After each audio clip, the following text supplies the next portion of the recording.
Here's a tough one.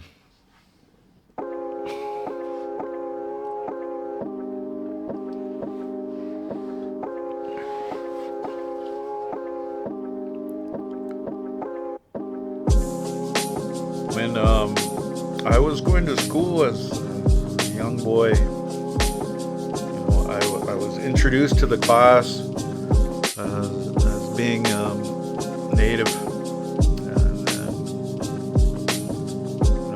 the teacher, the students, they all expected me to know everything there was to know about being native, and here I didn't even know anything really. The little that I did know wasn't enough to teach a class about. I started dancing at a very young age, but I didn't know about the culture, the spiritual part of who we were. I was a kid learning like everybody else in school that we were hunters and gatherers and not much else. There was talks of Thanksgiving and those type of things. As I got older, I started to read about who we were in the history books, and it didn't really bother me back then until I started to get older, and even with my friends, they'd talk about it freely because when it's not you and your history, you're more apt to talk about somebody else's history.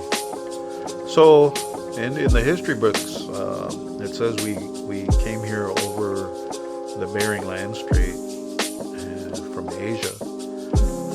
Now, the theory is that there was an ice bridge that crossed from Asia to North America, and that's how we got here. Well, over many years of learning and talking to certain people, the more that these theories were being tested, and some of the things that were found out and researched were that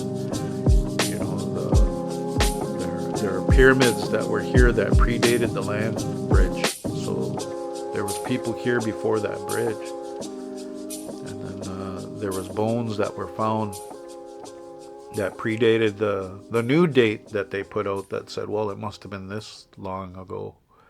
And I had a discussion at a school that I was doing a presentation at, and the teacher didn't want to talk about history, didn't want to talk about residential schools or reservation systems, just wanted to keep it cookie cutter nice. And but one of the kids asked me about coming from Asia, and I was asked not to talk about things. I was never asked to go back to that school, but I wasn't going to let it be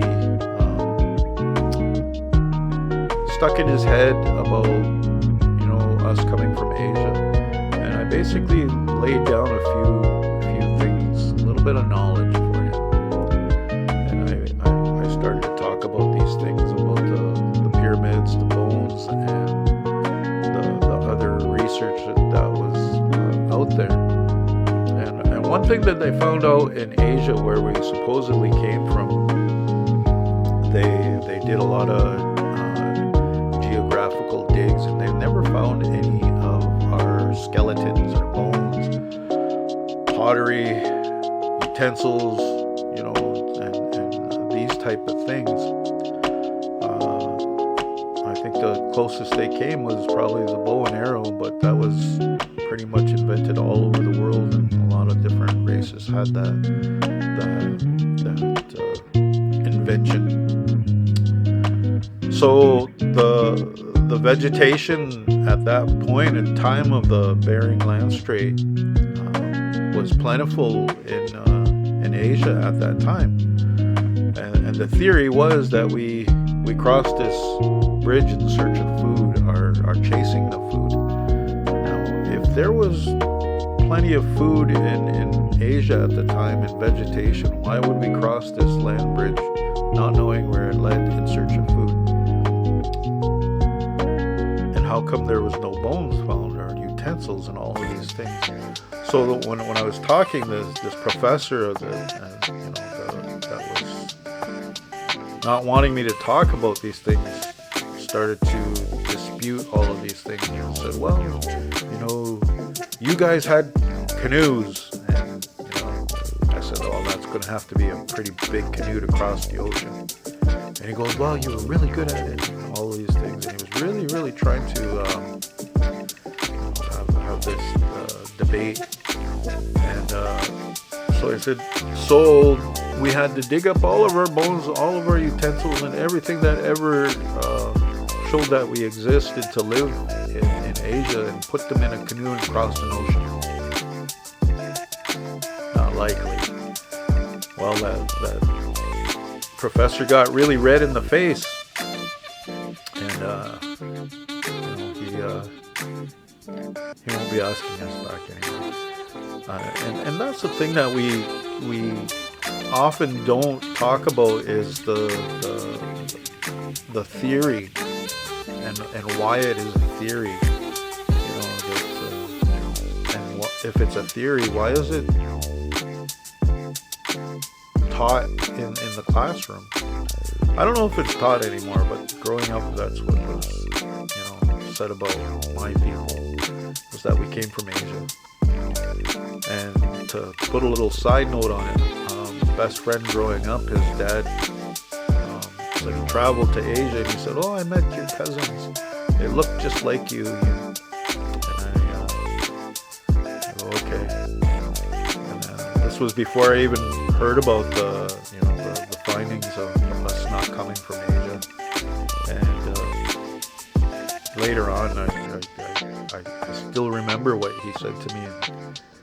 And basically he said, I went to Mongolia, and there was a Mongolian that looked just like you.